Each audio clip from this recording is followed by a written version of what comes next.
نجي لهذا الرمز، أيضا هذا رمز نحفظه، رمز يحفظ.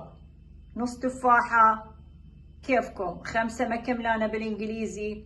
المهم تنطيني صوت الإنك والإنج. منين جاي؟ من الإنجي والإنكي. أي كلمة تنتهي بالإنجي أو الإنكي هذا هو الصوت مالتها، الرمز مالتها. لا تلفظ هاي الإن، لا تلفظ إن، وإنما إنج، إنج، إنك. مثل عندي think، think، هنا think، think. إذا الإن والكي ما يلفظ الإن، والإن والجي ما يلفظ كإن، وإنما صوت الإنج.